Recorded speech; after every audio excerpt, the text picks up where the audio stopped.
Velshi Band Book Club is officially called to order. Without further ado, I'm thrilled to be joined by the award-winning poet and novelist Benjamin Alire Sainz. He's the author of Aristotle and Dante Discover the Secrets of the Universe. He's the first Hispanic winner of the PEN Falcon. Benjamin, welcome to the club. Thank you for joining us. It's great to be here.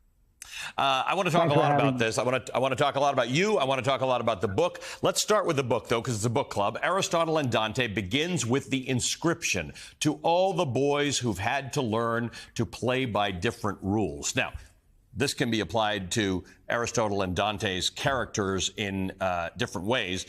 Why start with this? Why use this as your inscription? What did you mean by it? Well, because it's obviously for me. To gay boys, and for me especially for gay Latino boys, which is why I started to write for young adult audience. I wanted Latino boys to read. It turned out didn't work out that way because it's young women who read more than anybody else. I'm grateful for their audience, but really, I really wanted to recognize them and to support them. You know, I think that gay young men and women and trans people need a lot of support. They really do. And we think that it's easier today to come out than it was in my day. Of course it is. But that doesn't mean that at that moment that a young woman and a young man discover that they're different sexually, their orientations, or that perhaps that they think that they're another gender, how painful and how alone they must feel at that time. And I wanted to write a book that supported them. And to tell them and to let them know that they're loved. It's uniquely poignant in your particular case because you came out at the age of 54. I did. And I've had a complicated life. And I had a hard time coming to terms with my sexuality. And I finally did, and I had a lot of help from a therapist. And that was largely due to my sexual abuse, and being with a man wasn't particularly appealing to me, but I had to work through a lot of issues. But I wasn't alone. I got a lot of support, and I got people who loved me, kept loving me. And that was really important. And so I wanted to include in the book loving parents, because there are loving parents who are very supportive of their sons that are gay and their daughters that are lesbians and their transgender kids. Parents that struggle to love. And I wanted to write about that in this book because I think that's terribly important. And particularly I wanted to say that Latino families do not dismiss their kids just because they're gay. And I think that's somewhere out there in the universe that's true, and it simply isn't.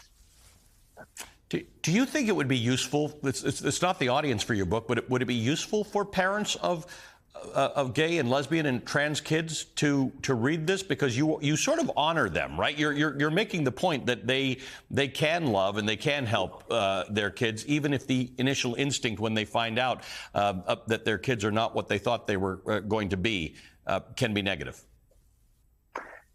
I think that one of the things that's important is that we realize that our sons and daughters are our sons and daughters. They're kids.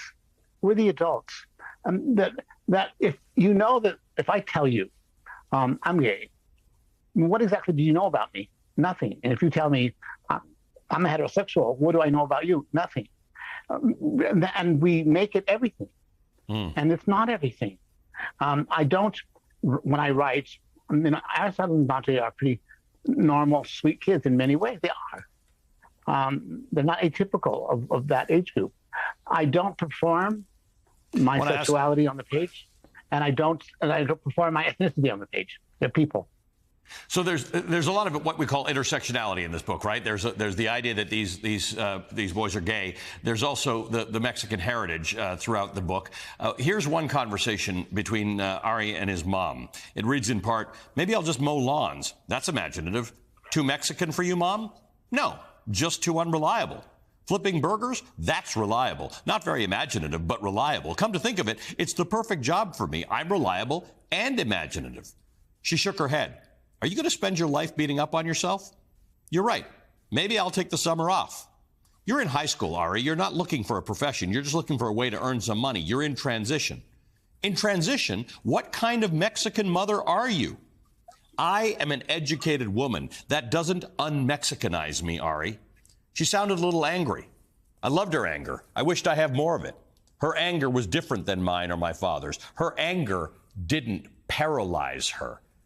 I mean, Benjamin, if I could just quote one line from that instead of reading that whole quote, I would have read that last line. Her anger didn't paralyze her. I want to post that on my computer and carry that around with me.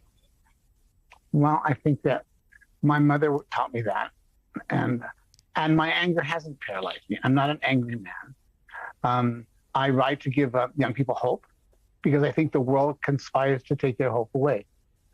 And I also understand that as a writer, I'm also an educator, and these are my children. I may be a gay man, but these young people of the world are my children, and I think we should all think that way. They are our children. We are responsible to educate them, to love them, and to take care of them, and that's our job. You know, James Baldwin once famously said, "The children of the Third Reich, when they were educated to the purposes of the Third Reich, became barbarians." We are educating our children to something, and that is to be civil, and to be kind, and to realize that they belong to one another. We all belong to one another. I want to read one last quote. I've only got a minute left in the show, but a major theme in the book is the companionship between these two boys, friendship and then love. One passage reads, "I wanted to tell them that Dante was the first human being, aside from my mother, who had ever made me want to talk about the things that scared me. I wanted to tell them so many things, and yet I didn't have the words, so I just stupidly repeated myself." Dante's my friend. Give me 30 seconds on what you meant by that.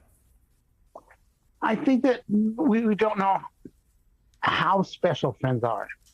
That we, in fact, whether sexually or not, that all of the friends we have, we fall in love with, and they're important. And so friend is a holy word.